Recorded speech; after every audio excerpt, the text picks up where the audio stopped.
前の口から聞いてね。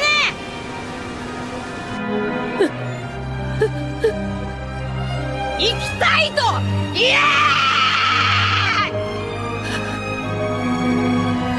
本当に少しだけ望みを言っていいのなら、私は生きたい。私も一緒に海へ連れてって。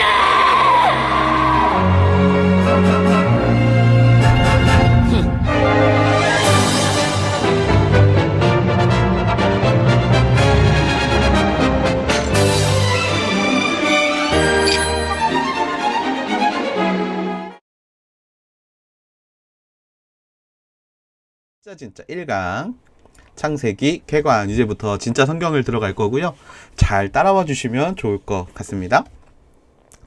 지난주에 우리가 그 성경에 대해서 이야기를 했고 동기부여를 분명히 했어요. 이 동기부여가 분명히 저와 여러분에게 주는 메시지가 있었을 거라고 생각을 하면서 오늘 창세기 1강 시작하도록 하겠습니다. 하나님이 우리에게 보여주고 싶으신 것이 분명히 있었어요. 하나님이 우리에게 보여주고 싶은 게 있었는데 그 보여주고 싶었던 것이 무엇이냐 하면 바로 예수 그리스도라는 거죠. 하나님께서 알리고자 하는 비밀을 골로새서 1장 26절에서 또 27절까지의 말씀에 담겨져 있는데 하나님의 말씀은 모든 시대와 세대에 걸쳐 감춰온 비밀이었는데 이제는 성도들에게 나타났습니다. 하나님께서는 이 비밀의 영광이 얼마나 풍성한지 성도들에게 알리고자 하셨습니다. 이 비밀은 여러분 안에 계시는 그리스도 곧 영광의 소망이십니다. 아멘. 이라고 이야기를 하고 계세요. 이 창세기 그 26장 27 골로새서 1장 26절에서 27절 말씀에 보면 우리에게 하나님이 보여주고자 하시는 것이 그리스도, 영광의 소망이신 그리스도라는 것을 우리가 잘 알 수 있죠. 퍼즐을 하게 되면 제일 처음에 어떤 식으로 진행을 하세요? 저는 보통 내 귀퉁이를 맞춰요. 귀퉁이 4개를 맞추고 그 다음에 안으로 이제 들어오는 식으로 퍼즐을 맞춥니다. 귀퉁이로 시작하지 않으면 사실 기준점이 생기지가 않아요. 그거를 기준으로 다른 그림을 쌓아가다 보면 퍼즐이 완성되는 것을 발견하게 됩니다. 그것을 시작으로 다른 퍼즐을 쌓아가는 거죠. 그러면 점점 뭐가 보이냐면 그림이 보이기 시작해요. 처음에는 그 형체를 알아볼 수 없지만 점점 그 형체가 밝히 드러나게 되고 결국에는 그림이 쌓이고 해서 하나님이 보여주시고자 하는 성경의 그림이 완전하게 보일 겁니다. 그런 의미에서 우리에게 성경은 굉장히 중요한 포인트, 바로 예수 그리스도라는 완전한 그림을 보여주기 위해서 하나님이 만들어 주셨다라는 거예요. 창세기가 시작입니다. 마지막은 뭐죠? 요한계시록이죠. 그런데 이 하나는 전부 다 흐름이 있어요. 하나님이 천지를 창조하시고 종말을 아예 생각하지 않고 계시다가 종말을 그 마지막의 때를 준비해 놓으신 것이 아니라 사실은 시작과 끝을 준비해 놓으셨고 그 때와 그 시는 아버지밖에 모른다라고 우리는 알고 있죠. 이미 창세기에서 시작된 창조는 마지막을 향해 달려갑니다. 그래서 하나님은 처음부터 끝까지 완벽한 그림을 그리실 수 있었던 거예요. 그 흐름은요, 창세기부터 예수님을 조금씩 보여주다가 요한계시록에서의 예수님의 확실한 역할과 또 그분이 이 땅에서 하셔야 될 일들을 우리에게 명확하게 보여주고 계시다라는 겁니다. 성경은요, 운명 결정론을 말하는 건 아니에요. 하지만 예수 그리스도가 마지막 때까지 매 순간 피할 길이 되어주시기 때문에 그 예수 그리스도에 대한 정보를 우리에게 주고 있고 그 정보를 조금씩 오픈해주고 계시는 거예요. 그러니까 운명 결정론이기 때문에 그러면 성경 읽을 필요 없다가 아니라 성경은 그래서 읽어야 한다는 거죠. 히브리서 10장 19절에서 20절은 이렇게 이야기를 합니다. 그러므로 형제 여러분, 우리는 예수의 피로 인해 지성소에 들어갈 담대한 마음을 갖게 됐습니다. 그 길은 예수께서 우리를 위해 휘장을 통해 열어놓으신 새롭고 산 길입니다. 그런데 이 휘장은 바로 그분의 육체다라고 이야기를 하고 있어요. 새롭고 산 길을 우리를 위해 계속해서 내어두셨고 휘장이 찢어짐과 동시에 우리는 그분께로 갈 수 있었어요. 하나님께로 갈 수 있습니다. 하나님께로 뻗은 새롭고 산 길이 되어주신 분이 예수 그리스도고, 찢어진 것이 무엇이냐면 예수 그리스도라고 말해주고 있죠. 그러면 여기서 사실 좀 궁금한 게 있어요. 뭐냐면, 왜 하나님 처음부터 그냥 예수님에 대해서 쫙 설명을 해주면 되지, 왜 예수님에 대해서 그냥 설명하지 않는가? 왜냐면 그러면 단지 그냥 예수님의 지식으로 머물기 때문이에요. 예수님이 지식으로 머물기 때문에 그냥 퍼즐을 맞추면서 하나씩 하나씩 깨달아 알아가라는 거예요. 수학이 중요하다라고 해서 수학을 처음부터 끝까지 그냥 무조건 파지 않아요. 진도가 필요하죠. 왜냐하면 수학을 우리가 어느 정도 아는지를 잘 모르기 때문에 개념을 하나하나 알려줍니다. 마찬가지로 예수님에 대한 개념도 그래요. 우리가 다 소화할 수가 없기 때문에, 우리가 그 하나님의 크고 정말 그 하나님의 위대하심을 어떻게 알겠습니까? 몰라요. 그렇기 때문에 하나씩 풀어놓고 가고 계시다라는 거예요. 그러면서 말씀을 끝까지 보게 만드세요. 약간 예수님을 알아가면 예수님이 이런 면이 있으셨네? 예수님이 또 이런 부분이 있으셨네? 라는 걸 우리가 깨닫게 됩니다.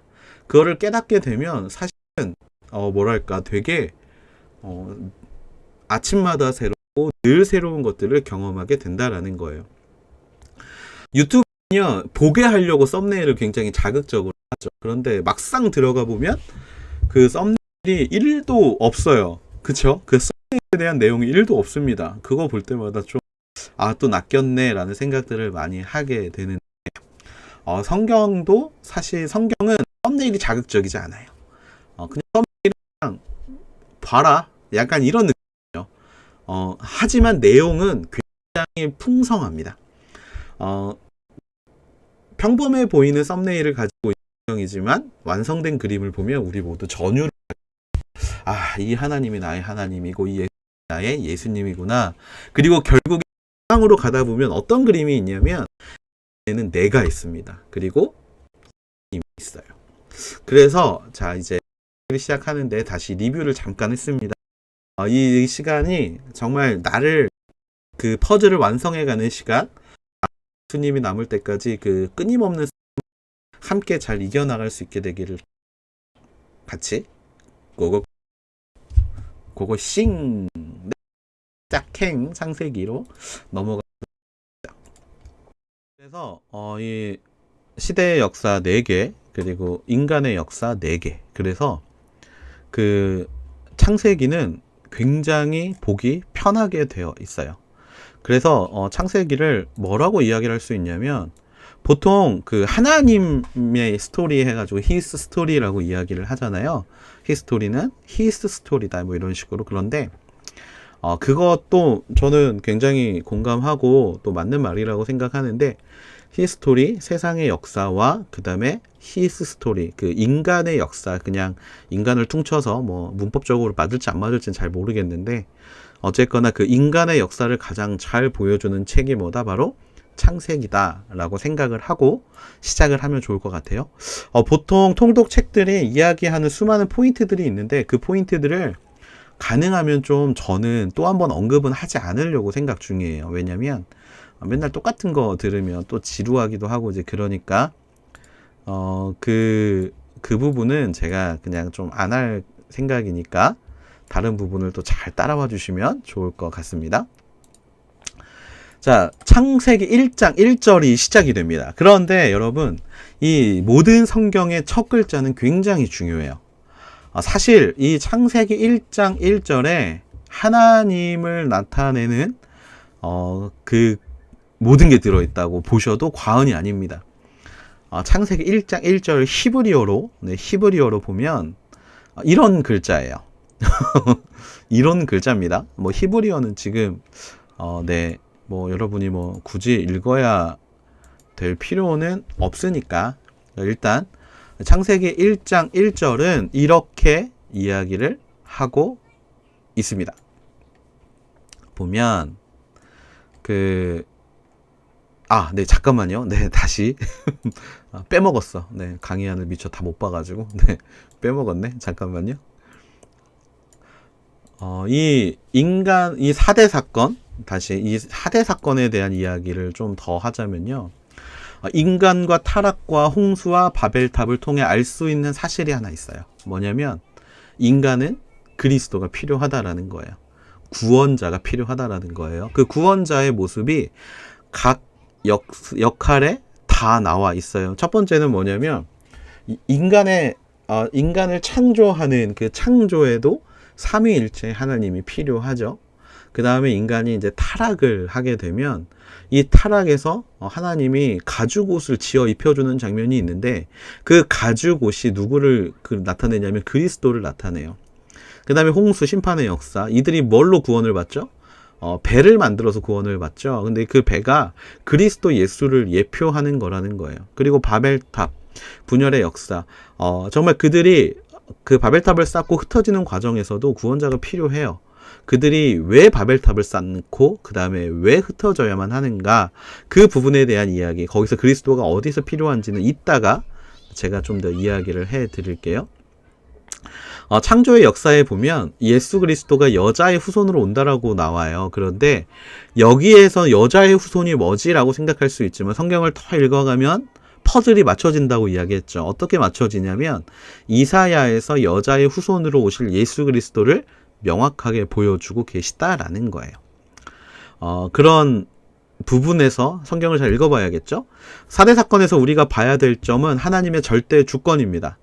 그리스도 예수가 필요한데 왜 필요하냐면 모든 게 하나님의 절대 주권으로 흘러가기 때문에 필요해요. 창조도, 타락도, 심판도, 분열도 하나님의 주권이 필요합니다. 사대 사건에서 제일 중요한 건 이게 역사라고 말씀드렸잖아요. 역사는 실제 있었던 일. 그러면 뭐를 가져야 되냐면 믿음을 가지셔야 합니다. 여기서 우리가 믿음을 가져야 돼요. 천지 창조에 대한 믿음. 그 다음에 죄에 관련된 부분도 인간의 실수, 또 인간의 부족함 때문에 생긴 일이라는 걸 믿어야 하고요. 또 홍수의 역사는 실제 있었던 일이다라는 걸 믿으셔야 되고, 바벨탑 사건도 이따가 좀 더 자세하게 이야기해 보도록 하겠습니다. 이거를 믿지 않으면 성경은 소설책입니다. 처음부터 이거를 믿지 않으면 성경은 그냥 소설책이에요. 창조는요, 인간의 실존을 알려줍니다. 인간의 실존. 인간이 왜 만들어졌는가. 그렇게 되면 실존을 알게 되면 목적을 알게 되지요. 사람이 왜 살아야 하는가, 이런 부분을 깨닫게 된다라는 겁니다. 우리가 존재하는 이유는 하나님이 만드셨기 때문이에요. 어느 날 갑자기 진화하고 짠 나타난 게 아니라 하나님이 우리를 목적에 맞게 만드셨다라는 겁니다. 그 목적을 알아가는 거예요. 우리는 마음대로 살아가는 존재가 그래서 아니라는 거예요. 마음대로 살아가는 존재가 아니라는 겁니다. 이 목적을 가지고 살아야 하는 존재라는 걸 우리가 좀 기억하고 계속해서 나아갈 수 있었으면 좋겠어요. 그 목적은 어디에 나오는가? 성경 중간쯤에 나옵니다. 성경 중간쯤에 나와요. 창세기에서 하나님이 인간을 만드셨고, 이런 부분을 좀 우리가 좀 알아가면 좋겠는데, 저는 이 창세기를 그래서 되게 재밌게 어떻게 읽냐면, 창세기는 읽을 때마다 좀 재밌어요. 뭐냐면 하나님이 저는 비긴 어게인이라는 그 프로 있잖아요. 그 노래 부르는 프로. 그게 좀 부러운데, 부러운 이유가 뭐냐면 각기 좀 어떻게 보면 다른 달란트를 갖고 있는 사람들이 모여서 하나의 하모니를 만들어내는 게 사실 좀 너무 예쁘거든요. 근데 하나님이 우리를 만들어주신 목적이 저는 그거랑 좀 비슷하다라고 생각해요. 뭐냐면 내 백성이 나를 찬송하기 위해서 그러니까 내 백성을 지었는데 나를 찬송하기 위해서 지으셨다고 하셨거든요. 그런데 그 찬송이라는 부분에서 그냥 일방적으로 찬송을 강요할 수 있는 존재가 그 전에 있었어요. 천사라는 존재가 있었는데, 그런 부분이 아니라 저는 이 연합을 이루기 위해서 자유의지를 주시고, 또 그것으로 좀 그런 부분을 만들어가는 게 좀 하나님이 우리를 만드신 목적이지 않을까, 저를 만들어주신 목적이 아닐까라는 생각을 해봅니다. 농구 혹시 좋아하시나요? 저는 농구를 되게 좋아하는데, 농구를 보면 슈퍼스타 한 명이 이끌어가는 팀이 있어요. 그런데 그런 팀보다 저는 5명이 한 팀이 되어서 역할을 수행하고 그로 인해 승리라는 어떤 이 과정을 밟아가는 팀을 굉장히 좋아합니다. 인간을 만드신 목적, 그러면 우리를 어떻게 사용하실까에 대한 생각, 이것들을 우리가 좀 성경을 읽어가면서 알아갈 필요가 분명히 있어요. 자, 그러면 이제 창세기로 들어가면 다시 들어갑시다. 앞둘 잡아. 자, 하나님이 창조하셨다. 태초에 그 땅, 그리고 그 하늘들을 창조하셨다라는 이 창세기 1장 1절의 히브리어는 7개로 되어 있습니다. 7단어로 되어 있어요. 그런데 이 7단어 안에는요, 성경 전체의 기반이 되는 7가지의 배경, 그러니까 우리가 이 책을 읽을 때 이 7가지는 꼭 알고 가야 한다라는 요소가 다 들어 있습니다. 첫 번째로 우리가 함께 보고 싶은 것은 뭐냐면 바로 하나님은 존재하신다라는 거예요. 언제부터? 천지를 창조하시기 이전부터 하나님은 존재하고 계셨다라는 거예요. 그러니까 창조주는 원래 있었던 존재야. 그리고 그 창조주가 천지를 창조하신 거지. 우리는 약간 그럼 하나님은 어디서부터 왔어? 라는 질문을 하게 되죠. 성경은 1장 1절에서부터 그것을 알려주고 있는 거예요. 하나님은 창조 이전부터 존재하고 계신다. 하나님을 기쁘게 하는 첫 번째는 그분의 존재를 인정하는 것이다. 자, 그리고 두 번째, 하나님은 우주가 있기 전에도 존재하셨고 우주가 멸망한 이후도 존재하실 것이다. 그 하나님의 존재는 바로 나중에도 계속된다라는 거예요. 창조 이전에 계셨던 존재가 멸망한 이후에도 동일하게 존재하고 계실 것이다 라는 걸 우리가 알 수 있게 되는 거죠. 세 번째, 하나님은 성경의 주인공입니다. 그리고 성경에 나오는 첫 동사예요. 처음으로 움직인 존재가 누구냐? 바로 하나님이라는 겁니다. 하나님은 일하시는 하나님이라는 거죠. 네 번째, 하나님은 성경의 그 어떤 존재보다 많은 활동을 하고 계십니다. 사람들이 하나님을 향한 이런 질문을 가지고 있어요. 지금 이 시대에 하나님이 과연 있느냐? 말라기 이후로 저번에 몇 년이라 그랬죠? 약 400년. 400년의 기간 동안 아무리 하나님을 찾아도 응답하지 않으시는 때가 있었어요. 사실 오늘날에도 좀 비슷한 질문들을 많이 합니다. 하나님이 있다라면 과연 그 하나님은 지금 무슨 일을 하고 있느냐라는 질문에 하나님은 창세기 1장 1절부터 말씀하고 계세요. 뭐냐면 나는 지금 움직이고 있어. 역사의 수레바퀴를 돌리고 있어. 창조하셨다라는 동사 아까 그게 이제 바라거든요. 창조하셨다라는 이제 그게 이제 바라인데 창조하셨다. 요거 보이죠? 요게 이제 바라예요. 바라. 창조하셨다. 이 바라라는 이 단어는요, 절대로 사람을 주어로 만들지 않습니다. 저 바라는요, 오직 하나님만 주어로 만들어요. 하나님만 주어로 만들기 때문에 창조하셨다라는 이 단어는 절대로 인간을 주어로 쓰지 않는다는 거. 그 이야기는 뭐예요? 지금도 하나님은 일하고 계신다는 거. 자, 그리고 하나님은요, 기이한 일을 행하십니다. 놀라운 일을 행하고 계시다라는 거죠. 히브리어 하나님은요, 복수형으로 쓰입니다. 엘로힘이에요. 엘로힘은 단수가 아니에요. 복수예요. 그런데 동사는 단수로 씁니다. 복수인데 왜 단수로 쓸까요? 삼위일체 하나님. 이 삼위일체의 이 신비, 이 기이한 것들을 성경은 이미 포함하고 있다라는 거예요. 자, 그 다음에 6번째, 하나님은 창조주라는 거. 물질을 발견하는 게 아니라 창조하시는 겁니다. 발견이 아니에요. 인간은 발견을 하죠. 하지만 하나님은 창조를 하십니다. 그래서 하나님은 창조주 하나님이에요. 발견자 하나님이 아니라. 그리고 7번째로 하나님이 우주에 의존하시는 것이 아닙니다.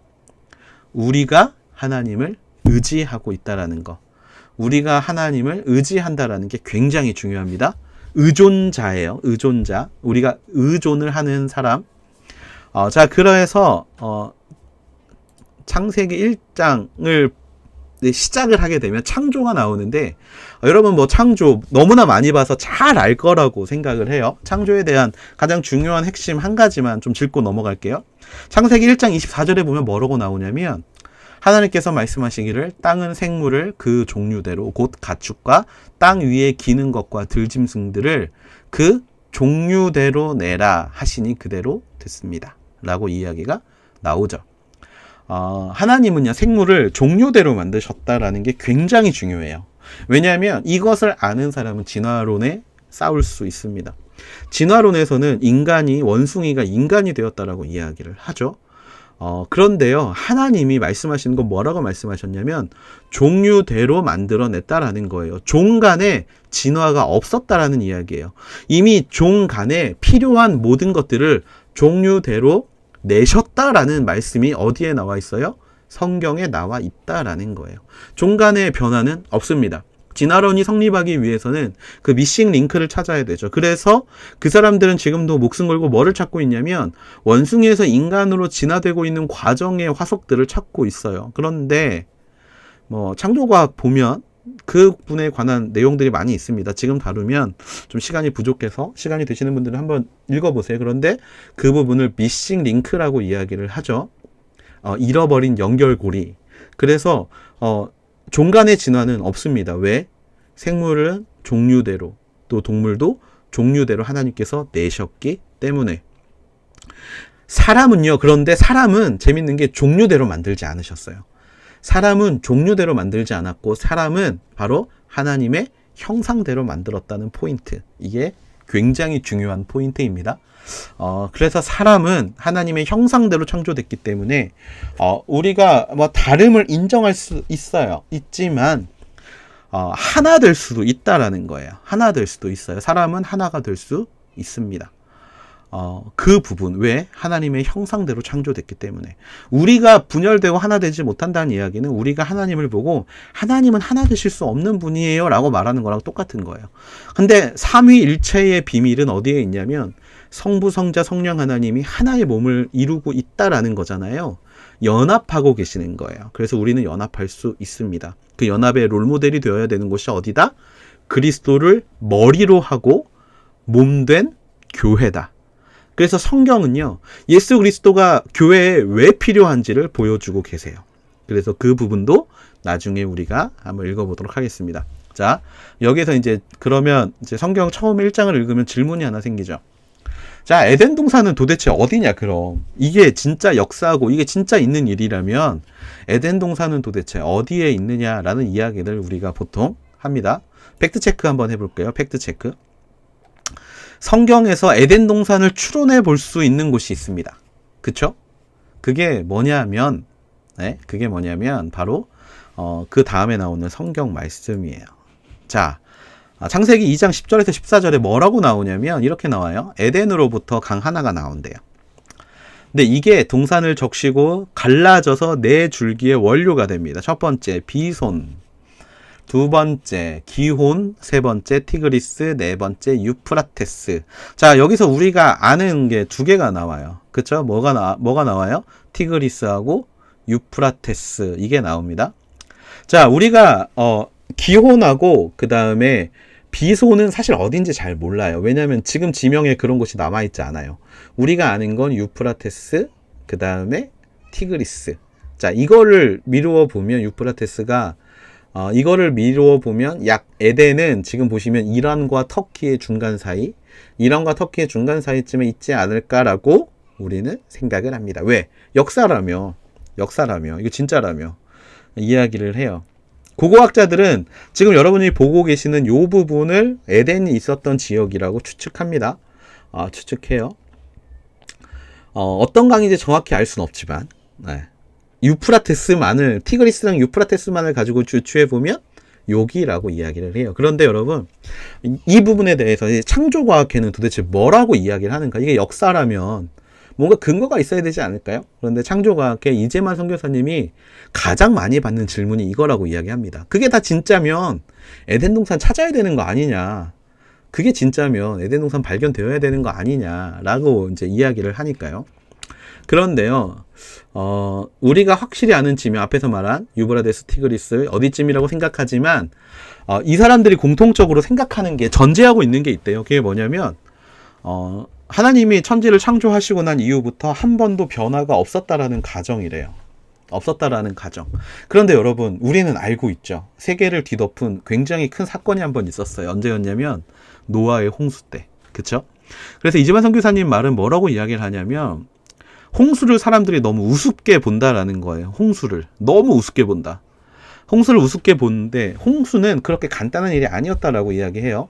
하늘에 있는 물이 쏟아져 내립니다. 그리고 땅에서 올라오는 밑은 깊은 샘이 터져요. 그러니까 이거를 표현하면 비가 오고 원래 하늘과 지구를 가로막고 있는 이 궁창이라고 불리우는 것이 원래 있었대요. 그런데 그게 물청으로 되어 있는 건데 그게 쏟아져 내린 거예요. 뿐만 아니라 지상에서부터 물이 터진 거예요. 지하에 뭐가 있죠? 뭐 지하수 있겠죠.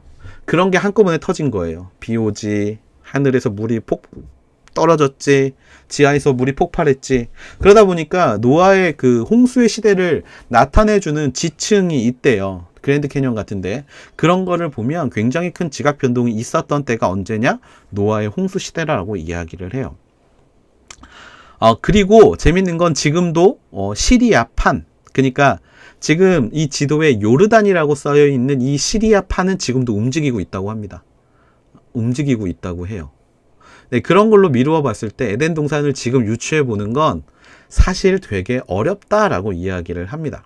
그거는 되게 어렵다라고 이야기를 해요. 근데 여러분 여기서 이제 약간 이 신앙적 상상을 좀 발휘를 해보자고요. 신앙적 상상을 좀 발휘를 하면서 성경을 읽어보면 보세요. 에덴 동산이 어쨌건 에덴 동산은 유프라테스와 티그리스가 흘러나오는 강이에요. 그런데 그 에덴 동산이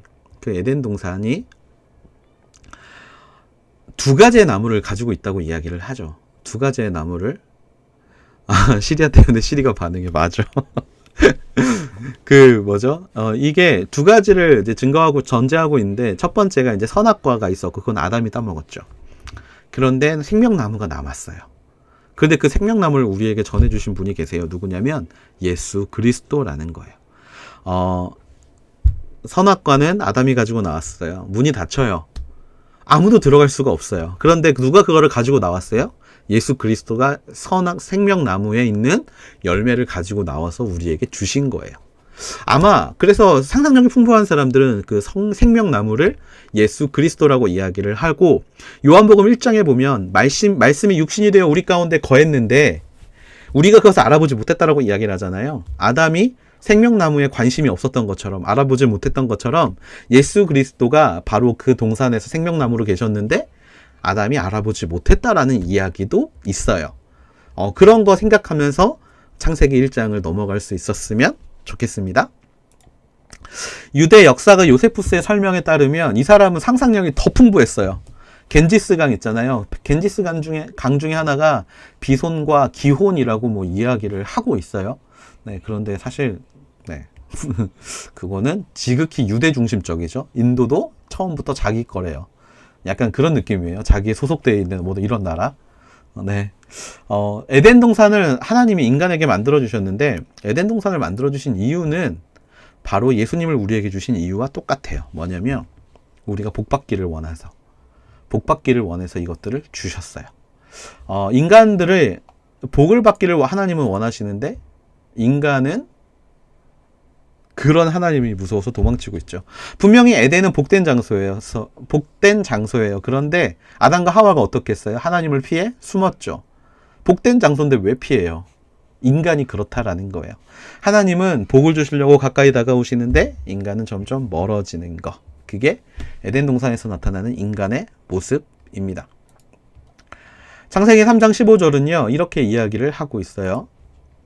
내가 너와 여자 사이에 내 자손과 여자의 자손 사이에 증오심을 두리니 여자의 자손이 내 머리를 상하게 하고 너는 그의 발 뒤꿈치를 상하게 할 것이다.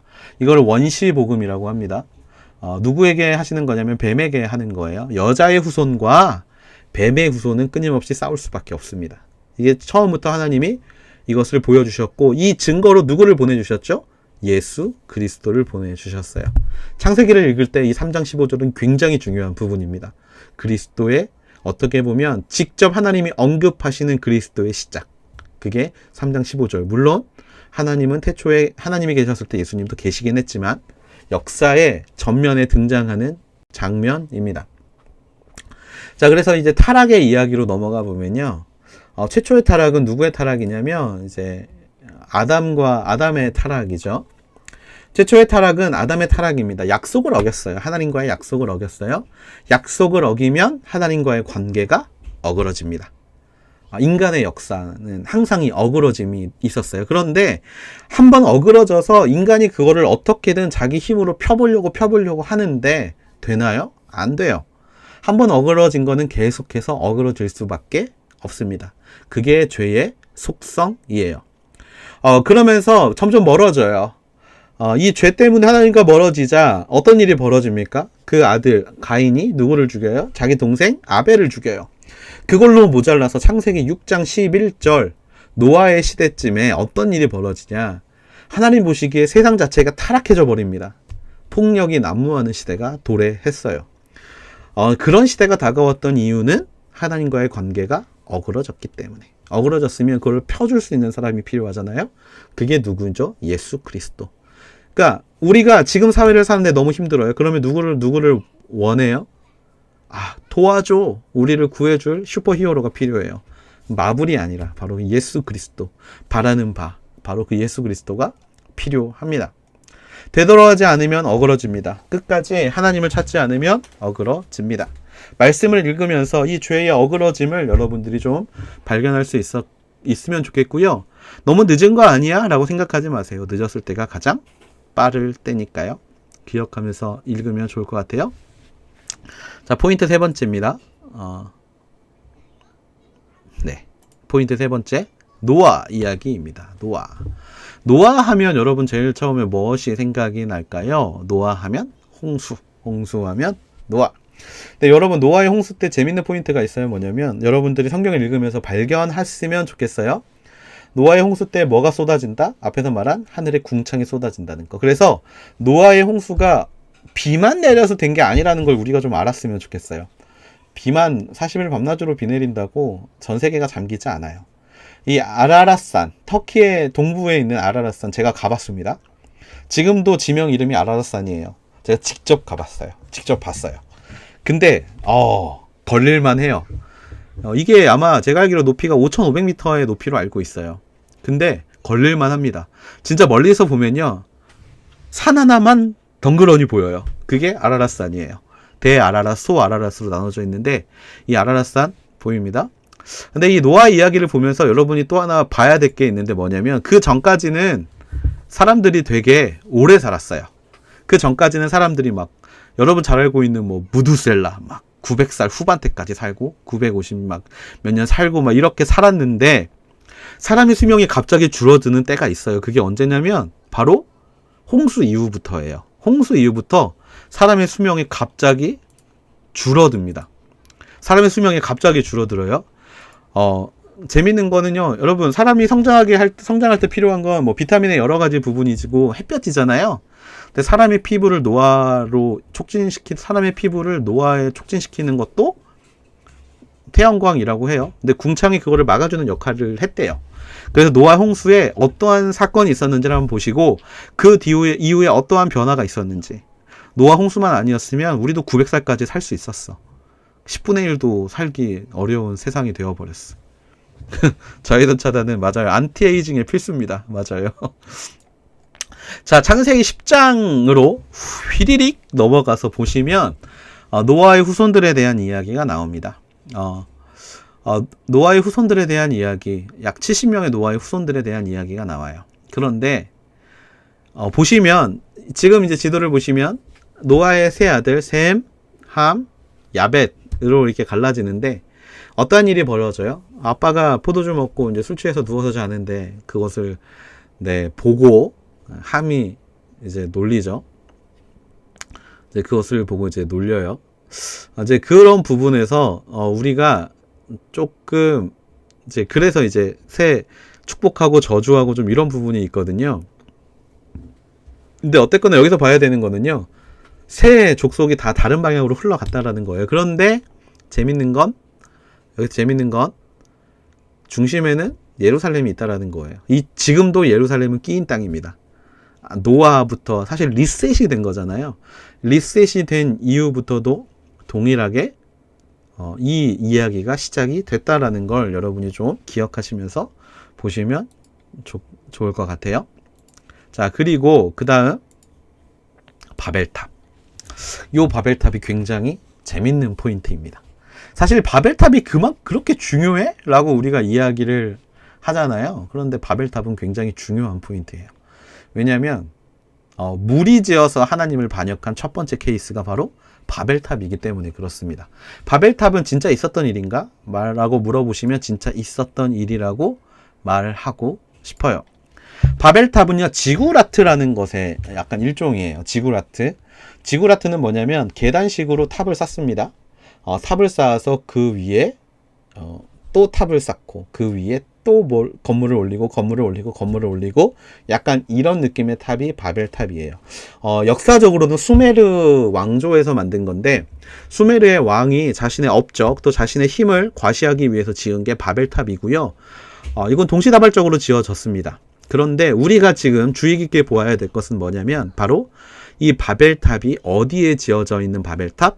시날 땅이라는 곳에 지어진 바벨탑을 봐야 돼요. 바벨탑은 교만의 상징입니다. 하나님인데 제일 싫어하는 것 중에 하나가 교만이라는 거 여러분 잘 알고 계시죠? 그래서 결국에 수메르 문명은 양쪽으로 이렇게 치임받아서 무너지게 돼요. 요 다음, 네, 바벨탑은 이렇게 생긴, 이게 바로 지구라트예요. 요게 바로 이제 이 지구라트라는 건데, 이 지구라트에 관한 부분. 근데 이게 진짜 있었던 역사라는 게 사실 되게 중요합니다. 보세요. 함의 자손 중에 니무롯이라는 사람이 창세기 10장에 나옵니다. 함의 자손으로 니무롯이라는 사람이 나와요. 그런데 노아의 아들 중에 함이 있고, 함의 아들 중에 니무롯, 그러니까 노아의 손자 중에 한 명이 니무롯인데, 죄송해요. 다시. 노아의 아들 함이 있고, 함의 아들이 구스가 있어요. 그리고 구스의 아들이 니무롯이에요. 그러니까 함의 손자, 노아의 증손자, 니무롯이라는 사람이 있는데, 이 구스가, 이 아들을 낳고, 이 니무롯이라는 아들이 사냥꾼이라고, 최초의 사냥꾼으로 성경에 등장합니다. 10장 9절에 뭐라고 이야기하냐면 여호와 앞에서 강한 사냥꾼이었습니다. 니무롯처럼 여호와 앞에 강한 사냥꾼이라는 말도 이 때문에 생겨났습니다 라고 이야기를 해요. 근데 여러분 이 말씀을 잘 봐야 됩니다. 우리가 이 말씀을 볼 때 착각하는 게 있어요. 뭐냐면 여호와 앞에서라고 이야기를 하니까 이 사람 신앙 좋았나 보다라고 생각을 해요. 신앙을 좋았는데 힘도 셌네 이렇게 생각을 하는데 여러분 잘못 생각하고 있는 거예요. 이 니무롯은요, 여호와 앞에서 강한 사냥꾼이었다는 이야기는 뭐냐면 바로 여호와 앞에서 자기의 강함을 자랑했던 사람이라는 뜻이에요. 니무롯은요, 반역자라는 뜻을 가지고 있어요. 반역자. 니무롯이라는 사람은 사냥꾼인데 반역자의 사냥꾼이에요. 반역자로서의 사냥꾼. 그래서 이 니무롯, 여호와를 무시하는 사람이었어요. 여호와를 무시했는데 이 사람이 무슨 짓을 벌리느냐를 보면 하나님께서 사람을 만드시고 사람에게 한 가지 명령을 내리시죠. 창세기 1장 28절에 뭐라고 나오냐면 하나님께서 그들에게 복을 주시며 그들에게 말씀하시기를 자식을 낳고 번성해 땅에 가득하고 땅을 정복하라, 모든 걸 다스리라라고 분명히 명령을 하셨잖아요. 그런데 그 이야기는 뭐냐면 흩어지라는 거예요. 정복하라는 거예요. 다스리라는 거예요. 그런데 이 니무롯이 어떻게 하냐면 바벨탑을 쌓습니다. 여러분, 바벨탑을 쌓은 11장의 바벨탑을 쌓은 주체가 누구냐면 니무롯이에요. 왜냐면 보세요. 그것을 어떻게 알 수 있냐면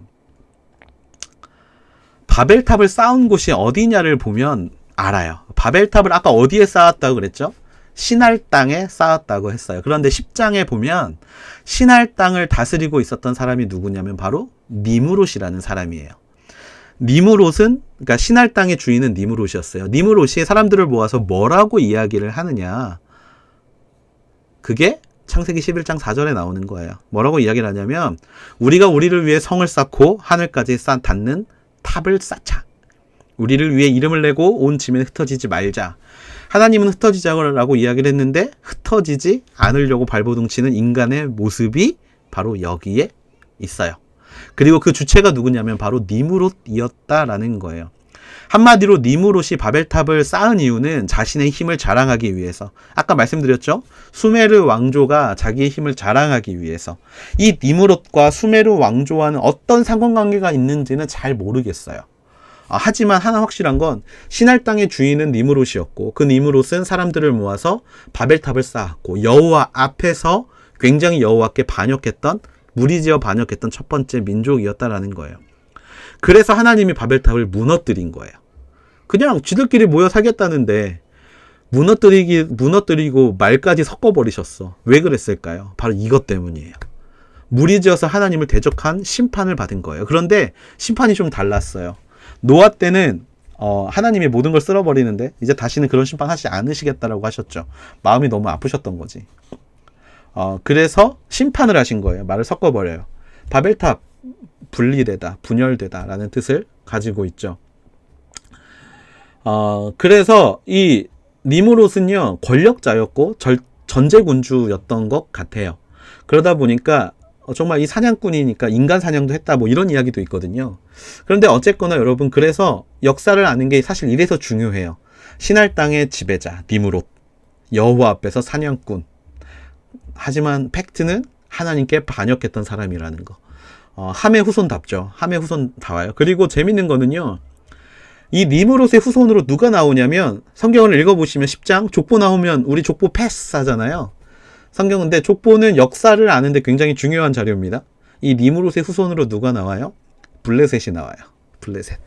자, 블레셋이 맨날 뭐 하죠? 모여가지고 이스라엘 칠 국리만 하죠. 이스라엘 공격할 국리만 하는 게 블레셋입니다.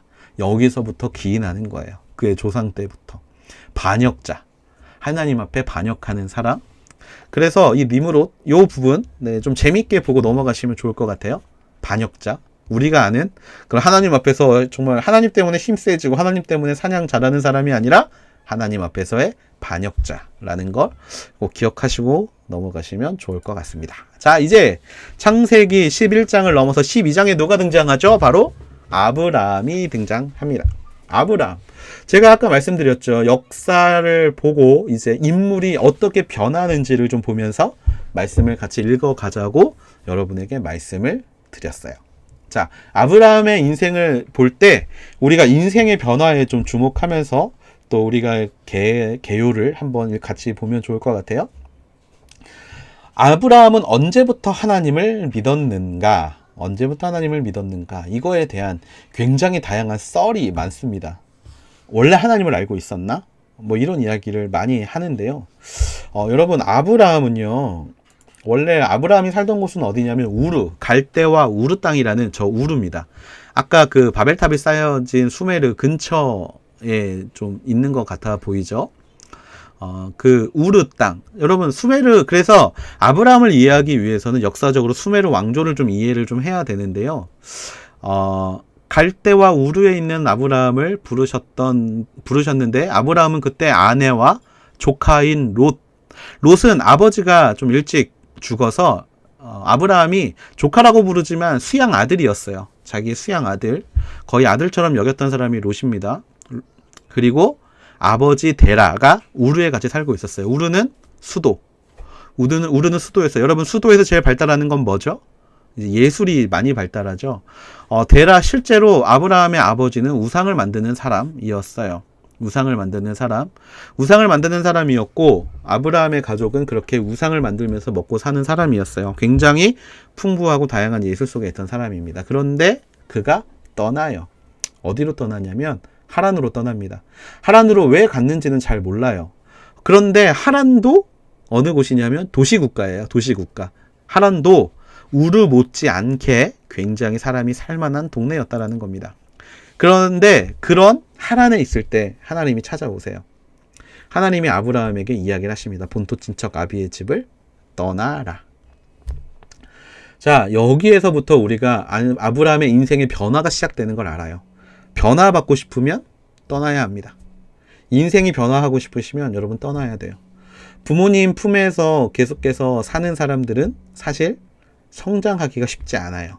일적으로 뭐 이런 건 성장할 수 있지만, 성장하기 위해서 제일 처음에 우리가 하는 건 부모의 품을 떠나는 거죠. 안정적인 게 흔들리면요, 나의 위치가 보입니다. 여러분 지진이 나면요 어느 건물이 튼튼한지가 드러나요. 마찬가지로 삶의 변화가 일어나게 되면 이 사람이 얼마나 튼튼한지를 알게 돼요. 아브라함은 본토지적 아비의 집을 떠나라고 이야기를 했을 때 떠나기로 결심합니다. 결심해요. 자, 거기서부터 뭐가 시작된다? 변화가 시작된다라는 거예요. 어떤 변화 있었을까요? 여러분 아브라함이 어떤 사람일 것 같아요? 충동적일 것 같아요? 아브라함은 절대로 충동적인 사람이 아닙니다. 성경 읽어보세요. 아브라함은 계획을 세우는 걸 좋아하는 사람입니다. 또 아브라함은 움직여야 될 합당한 이유가 있을 때 움직이는 사람이에요. 그런데 그런 아브라함이 지금 떠나요. 안정지향적인 사람이 모험지향적으로 변화하는 거예요. 왜? 하나님이 그렇게 하라고 했기 때문에. 여러분 생각해봐요. 지금 집 앞에 나가면 스타벅스가 있고 5분만 걸어가면 극장이 있고 정말 내가 가고 싶은데 어디나 갈 수 있는 지하철이 있는 이곳에 살다가 갑자기 저기 정말 깡촌으로 이사를 가라고 생각해봐요. 인터넷도 안 되고 아무것도 안 되고 갈 수 있어요? 답답하죠. 하지만 아브라함은 갔습니다. 갔어요. 하지만 뭐 애시당초 처음부터 막 그게 쉽지는 않았던 것 같아요. 그래서 우르에 있다가 하란으로 간 거지. 도시국가로 움직였지. 약간 간보기 한 거죠. 창세기 12장 1절에 나와서 떠나는 명령, 그때 나이가 75세. 그래서 떠납니다. 아브라함의 이동 경로에서 아브라함의 변화를 볼 수 있어요. 뭐냐면 하나님께서 떠나라고 하셔서 떠나잖아요. 내 인생이 흔들리잖아요. 그러면 어떤 일이 벌어져야 되냐면 올바른 변화는 보세요. 우르에서 하란으로, 하란에서 세겜으로, 어디로 가요? 가나안으로 가죠. 신앙의 중심지. 한마디로 인생이 흔들리면 변방에서 중심으로 옮겨야 된다는 거예요. 인생이 흔들릴 때, 인생에 이렇게 무언가 도전이 필요할 때 우리는 신앙의 중심으로 걸어갈 수 있어야 합니다. 그래서 세겜으로 가죠. 세겜에서 또 하나님의 말씀을 들어요. 세겜을 갔는데 하나님의 말씀을 듣는다는 이야기는 그의 걸음이 올바른 걸음이었다라는 거예요. 더 시골로, 더 깡촌으로 가고 있는 그의 걸음을 하나님이 잘한다, 너 정말 잘하고 있어 라고 이야기를 합니다. 여러분 그때 우리가 하나 기억해야 될 건 뭐냐면 결국에 하나님의 말씀을 들은 그 자리에서 우리가 뭐를 해야 되냐? 바로 예배를 해야 돼요. 그래서 아브라함이 세겜에서 제단을 쌓습니다. 하나님의 말씀을 들은 곳에서 제단을 쌓아요. 예배 자리로 부르신 하나님 앞에 아브라함이 나아가고요. 아브라함이 거기에서 제단을 쌓습니다. 제단을 쌓는 데는 다 이유가 있는 거예요. 그냥 예배드리고 싶어서 예배드리는 게 아니라 하나님과 동행하는 자리, 하나님이 나를 지켜주신다는 마음이 있기 때문에 그 마음을 가지고 하나님 앞에 엎드리는 자리가 바로 예배의 자리라는 거예요. 그곳에서 예배를 세웠는데 하나님 보시기 또 기특해. 그러니까 뭐를 줘요? 약속을 줘요. 다시 우르에서 떠나와요. 인생이 흔들릴 때 신앙의 중심으로 가세요. 신앙의 중심으로 아브라함과 같이 걸어가세요. 본토 친척의 집을 떠나세요. 내 삶을 흔들어 보세요. 그러면 하나님이 우리를 예배의 자리로 이끄십니다. 그곳에서 예배를 드리고 하나님 앞에 아멘으로 정말 이 인생을 하나님 앞에 드리겠다고 결단하는 인생은 아브라함처럼 약속을 받습니다. 아브라함이 받았던 약속은 뭐예요? 자녀에 대한 약속. 그 이야기는 뭐냐면 결국에 필요에 대한 약속을 하나님이 채워주신다라는 겁니다. 우리가 필요한 거 하나님은 주시는 분이에요. 그거를 기복신앙으로 그냥 폄훼하시는 분들이 있는데 그것만을 바라면 기복신앙이긴 하지만 하나님이 우리의 명예를 지켜주십니다. 왜? 우리의 명예가 당신의 명예이기 때문에. 자, 세겜에서 베델, 여기서도 예배합니다. 그 이야기는 뭐냐면 예배 한 번만 드리면 되지 아니에요. 신앙의 중심으로 가면 갈수록 아브라함은 계속해서 예배를 드립니다. 예배를 중요하게 여겨야 되는 포인트가 여기에 있어요. 신앙의 중심으로 가도 예배는 멈추지 말아야 한다라는 거. 신앙이 좋아진 것 같은데 예배가 멈춘다? 무언가 잘못된 거예요. 예배는 계속해서 드려져야 합니다. 아브라함의 1차 일탈이 근데 여기서 일어나요. 이게 무엇을 의미하냐면 아무리 예배 자리에 가고 신앙의 중심으로 가도 사람은 언제든지 흔들릴 수 있는 존재라는 거예요. 그래서 아브라함이 여기에서 애굽으로 가버려요. 근데 여기서 포인트는 뭐냐면 여호와께 묻지 않습니다. 여호와와 함께 말하면 움직이고 말하면 멈추고 했던 아브라함이 여기에서는 그런 일을 하지 않아요. 마치 우리 같죠. 마음대로 갑니다. 애굽으로 내려가요. 근데 이유가 성경에 뭐라고 나와 있냐면 가나안 땅에 기근이 들었기 때문이래요. 근데 여러분 생각해 보세요. 하란에서 떠날 때는 하나님이 뭐 보여주신 거 딱히 없었어요. 그런데 믿음으로 걸어갔거든요. 그런데 가뭄이 들었다고, 근데 갑자기 자기 생각을 한 거예요. 아, 이거 다시 내려가야겠다. 좀 부족한 데 찾아가야겠다. 마치 우리 같죠? 그곳에 가서 거짓말을 합니다. 거짓말을 해요. 자기 아내를 자기 동생이라고. 근데 사실 동생이 맞아요. 친척이 맞습니다. 뭐 틀린 말은 아니에요. 네, 하지만 거짓말을 시작하죠. 여기서 체크를 해봐야 돼요. 근데 그곳에서 무슨 일이 벌어지냐면, 여러분 성경 읽어보셔서 알겠지만 애굽 왕이 사라를 데리고 가요.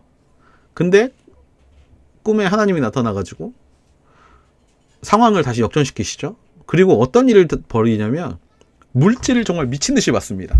물질을 어마어마하게 받아요. 많은 물질을 받아요. 근데 여기서 생각해 봐야 될 문제가 뭐냐면, 하나님의 이끄심과 거룩한 행동에 대한 생각을 우리가 한번 해봐야 합니다. 하나님의 이끄심. 분명히 애굽으로 내려간 건 하나님의 뜻이 아니라 아브라함의 뜻이었죠. 근데 이 아브라함이 그곳에서 뭐를 얻게 되냐면 풍족한 물질을 얻어요. 그러면 우리가 이렇게 생각할 수 있어요. 그러면 가는 게 뭐 나쁘지 않네. 하나님의 뜻 아니었어? 라고. 분명히 성경에 나와 있지는 않지만 그게 하나님의 뜻이었을 거야 라고 생각하지만 절대로 아닙니다. 왜냐면 성경은 연속해서 읽어야 되죠. 바로 다음에 나와요. 무슨 일이 벌어지냐면, 정말 재물이 많아졌는데 이 재물 때문에 룻과 찢어져야 되는 상황이 생깁니다. 룻과 찢어져야 되는 상황이 생겨요. 사실 이제 재산 때문에 조카와 갈라집니다. 원래 선택권이 누구에게 있었냐면 아브라함에게 있어요. 그런데 그 재산 때문에 찢어질 수밖에 없지만 그때 아브라함은 또 신앙인처럼 행동해요. 조카에게 네가 가고 싶은 데를 먼저 가라라고 선택을 해요. 그리고 자기는 한 발짝 물러섭니다. 근데 그때 또 하나님이 재물 때문에 찢어지지만 또 서로를 또 풍요롭게 하시는 일이 생겨요. 그러니까 이거에 뭐를 뜻하냐면 물질의 풍요가 하나님의 뜻을 의미하는 게 아니라는 거예요. 물질의 풍요만 쫓아다니면 하나님의 뜻을 이루지 못합니다. 하지만 하나님은 물질을 풍요롭게 하세요.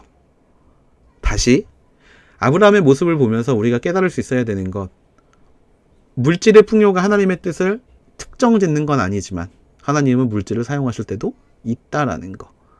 자, 그리고 이제 2차 일탈을 하죠. 약속을 믿지 못하고 스스로 무슨 짓을 하냐면 사라가 아닌 하갈을 임신을 시킵니다. 네, 하나님이 분명히 자손을 주겠다고 했는데 일탈을 시켜요. 그런데 이게 굉장히 큰 사건이 되죠. 지금도 이스마엘의 후손이 바로 이 이슬람 사람들이 거의 이스마엘의 후손이거든요. 이스마엘의 후손과 이삭의 후손들, 믿는 자들의 싸움은 지금도 계속되고 있다라는 거.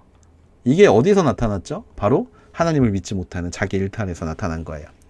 예배의 중심으로 가고 있었는데 여기서 좀 막간을 좀 이야기를 하자면, 이스마엘을 어디로 보내냐면 동쪽으로 보내요. 근데 여러분, 약간 이 동쪽이 되게 저주의 장소 같은 느낌이에요. 보세요. 가인이 아벨을 죽이고 어디로 가냐면 동쪽으로 갑니다. 그리고 이스마엘도 동쪽으로 떠나요. 네, 여러분, 성전을 들어가는 문의 입구도 동쪽에 있습니다. 나중에 성경 보면서 읽어보세요. 약간 옛날에는 동쪽을 별로 좋아하지 않았던 것 같아요. 그 부분 여러분 보시면서, 혹시나 내가 서쪽과 동쪽을 골라야 하는 경우 성경적인 건 서쪽을 고르는 겁니다. 네, 그냥 헛소리. 잠깐 넘어갈게요. 자, 헤브론. 그래서 아브라함이 어디로 가느냐, 이제 애굽에서 올라와서 헤브론으로 갑니다. 헤브론. 여러분이 헤브론에서 우리가 좀 봐야 될 건 뭐냐면, 헤브론은 아브라함의 일상생활의 장소라는 거예요. 헤브론에서 아브라함은 굉장히 많은 일을 겪어요. 헤브론 보이시죠? 예루살렘 밑으로 약 80km 정도 되는 거리에 있습니다. 이 헤브론에서 되게 아브라함은 재밌는 일을 겪어요. 자, 조카 롯을 잡아간 사람들과 굉장히 큰 전투가 14장에서 일어납니다. 그리고 15장에 언약의 갱신을 다시 한번 하나님과 하고요.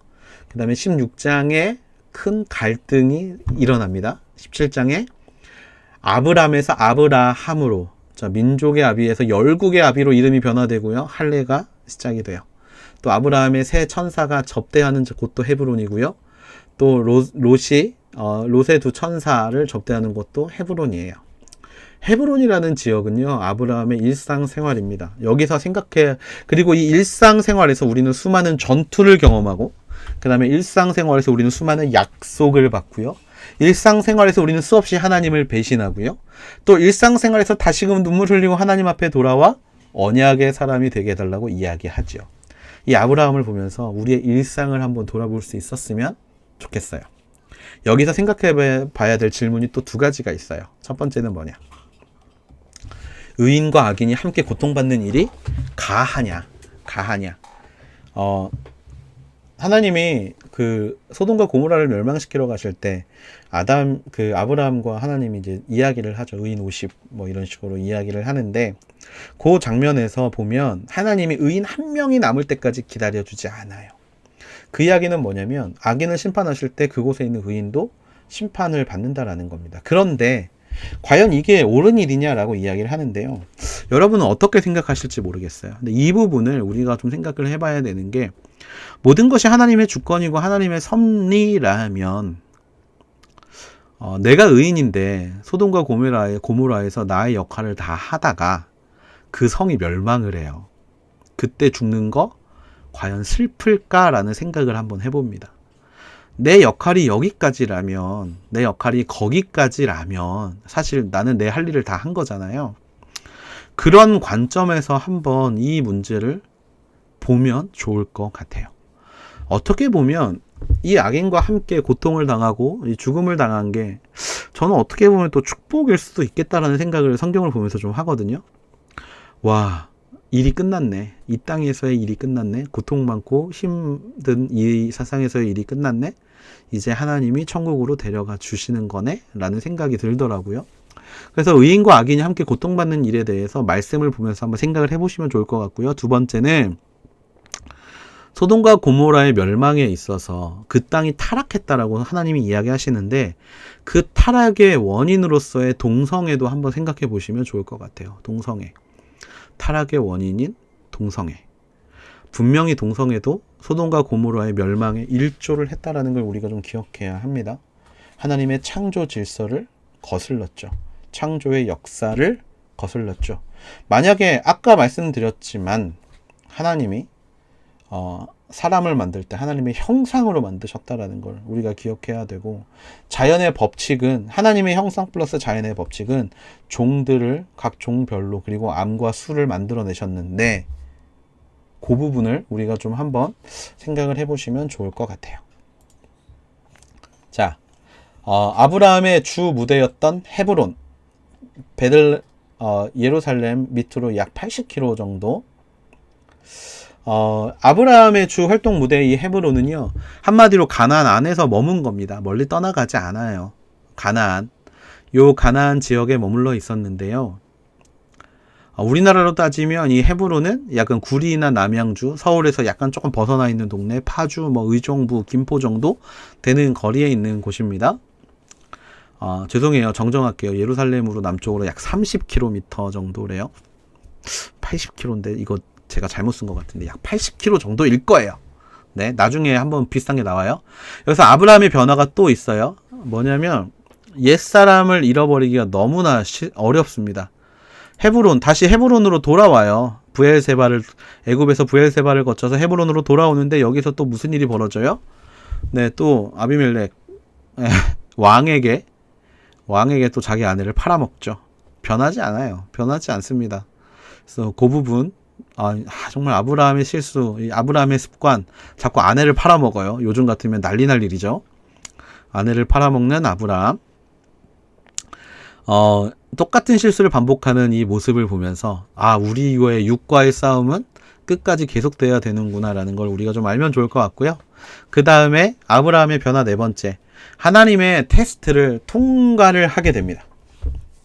여러분, 여기에서 좀 은혜가 되지 않나요? 저는 은혜가 좀 돼요. 뭐냐면 실수하고 넘어지지만 하나님의 테스트를 통과할 수 있는 힘을 하나님이 또 주시더라고요. 자, 어떤 테스트냐? 바로 이삭을 모리아산에 바치는 테스트입니다. 여러분, 모리아산이 혹시 어딘 줄 아세요? 자, 아까 두 개를 볼까요? 헤브론 보이시죠? 헤브론, 지금 아브라함은 헤브론에 있어요. 그러면 모리아산은 어디에 있냐면 예루살렘에 있습니다. 솔로몬의 성전이 지어진 데가 바로 모리아산이에요. 예루살렘 안에 있는 산, 우리나라로 따지면 약간 북한산, 아차산, 약간 이런 느낌? 도심 안에, 예루살렘이라는 성 안에 모리아산이 있어요. 그런데 지금은 이 모리아산이 그 솔로몬의 성전이 무너지고 지금은 약간 이슬람 사원이 있어요. 여기가 모리아산이에요. 그러니까 아브라함은 헤브론에서 아들 이삭을 바치려고 어디를 올라가냐면 예루살렘으로 올라간 겁니다. 예루살렘으로 제사를 드리러 올라간 거예요. 근데 여기에서 여러분 뭐를 경험하죠? 여기에서 여호와 이레를 경험하죠. 여호와 이레가 나와요. 여호와 이레, 하나님이 준비해 놓으셨다. 하나님이 무엇을 준비해 놓으십니까? 어린 양을 준비해 놓죠. 여러분, 이게 굉장히 큰 은혜입니다. 어린 양을 준비해 놓았다라는 사실. 그 어린 양은 우리를 위해서도 준비되어 있어요. 그 어린 양이 누구죠? 예수 그리스도죠. 우리 인생에도 그것은 준비되어 있습니다. 이거는 처음부터 결정되어 있었던 일이에요. 창세기에서부터 바로 저로 따지면 이 배행삼이라는 사람을 위해서 예수님이 준비되어지고 있다라는 사실. 은혜롭지 않나요? 너무 감사하지 않나요? 이것을 통해서 좀 성경을 읽으면서 감사를 누릴 수 있는 우리 모두가 되기를 축복합니다. 이삭을 바치는 장면에서도 우리가 재밌게 봐야 될 게 있어요. 뭐냐면 지도 다시 보시면 이 헤브론에서 예루살렘까지 80km가 맞아요. 약 80km 정도의 거리는요, 3일을 꼬박 걸어야 되는 거리입니다. 아브라함이 이삭을 바치려고 3일 길을 걸어오는데 여러분 그 생각 안 들었을까요? 내가 정말 내가 지금 미쳤나? 내가 지금 내 아들을 죽이려고 가고 있는 거야? 라는 생각이 분명히 들었을 거예요. 그쵸? 하지만 아브라함은 어떠죠? 흔들리지 않아요. 그 과정 가운데 이삭이 계속 물어요. 아빠, 재물은 어디 있어요? 하지만 아브라함은 하나님이 준비해 놓으셨을 거야 라고 이야기를 하면서 그 길을 걸어갑니다. 여러분, 이게 좁은 길이에요. 좁은 길. 이성은요, 뭐라고 이야기를 하냐면, 이성은 이렇게 이야기를 해요. 이성은, 진짜, 이성적으로 굳이 내가 내 아들을 죽이러 이 고생을 해가면서까지 가서 아들을 죽인다고? 그리고 아들을 죽여야 돼? 아니, 하나님이 분명히 나에게 민족을 허락하신다 했는데 그러면 내 씨는 어디서 나와? 나 이제 나이 많은데? 이성으로 모든 것을 판단하는 시간이에요. 그런데 좁은 길을 걸어가는 사람들은 이성으로 판단하지 않습니다. 감성으로 판단하지 않아요. 오직 믿음으로 판단합니다. 하나님이 하라 그러면 하는 거예요. 하나님이 가라 그러면 가는 겁니다. 그렇게 판단하는 게 믿음의 사람, 좁은 길을 걷는 사람이에요. 보세요. 제물을 바치러 3일 길을 걸어갑니다. 이 3일 길을 걸어가는 것은 또 예수님을 보여주는 거예요. 이 3일 길, 바로 예수님께서 죽은 자 가운데서 살아나신 3일. 그 3일 동안 예수님은 믿음의 길을 걸어오신 거예요. 부활이라는 믿음의 길. 마찬가지로 아브라함도 믿음의 길을 걸어갑니다. 여러분, 좀 그런 면에서 우리가 좀 위로를 받게 되는 거예요. 아브라함은 변화받으려고 예배의 중심으로 가려고 끊임없이 노력했지만 자기가 가지고 있는 습관들 때문에 계속해서 넘어집니다. 또 그로 인해 큰 실수를 범하기도 해요. 하지만 마지막 순간, 또 믿음을 보여줘야 되는 순간, 그 믿음을 걸어감으로 인해서 믿음의 조상이라는 이야기를 듣습니다. 그게 아브라함이죠. 하나님의 약속, 민족을 이룬다라는 약속을 위해서 길을 걸어가는 아브라함의 모습. 그 모습이 사실 저와 여러분에게도 있어야 합니다. 참 은혜로워요. 생각보다 신앙이 앞서는 사람, 이 아브라함의 모습을 보면서, 아브라함의 변화를 보면서 오늘 이거를 읽으면서 그 다음에 저와 여러분의 인생에도 똑같은 변화가 찾아오게 되기를 구하는 마음으로 달려갈 수 있게 되는 우리 모두가 되기를 주님의 이름으로 축복합니다. 자, 첫 주까지의 과정은 바로 여기까지입니다. 첫 주가 아니죠. 첫 시간, 1주. 창세기 1장부터 이게 25장 전까지, 약 21장까지일 거예요. 21장까지의 이야기는 여기서 마무리가 됩니다. 이거를 월, 화, 수요일까지 읽으시고 사실 25장 수요일까지 읽는 거 어렵지 않잖아요. 그리고 수요일 날 창세기 마무리를 하려고 합니다. 아까 서두에서 이야기를 했던 창세기 어딨어?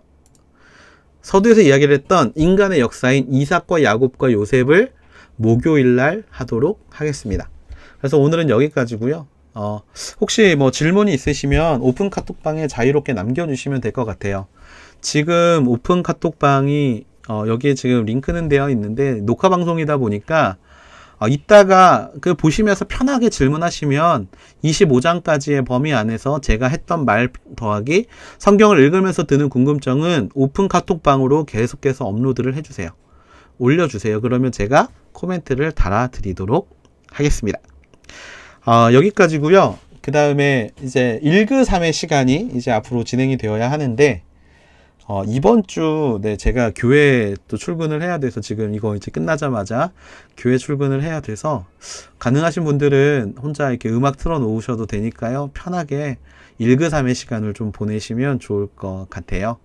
네. 이번 주 조금 예수 그리스도의 십자가 고난을 좀 우리가 같이 묵상하는 시간, 말씀을 읽으면서 묵상하면 금상첨화 될 것 같습니다. 저녁 9시에 교회에서 방송 있으니까요. 여러분 함께 보시고 또 함께 기도하고, 이 영상은 아마 10시 이후에 업로드가 될 텐데 그때 또 보시고 그 다음에 성경 읽기를 따라와 주시면 좋을 것 같습니다. 네, 그러면 여기서 마무리하고요.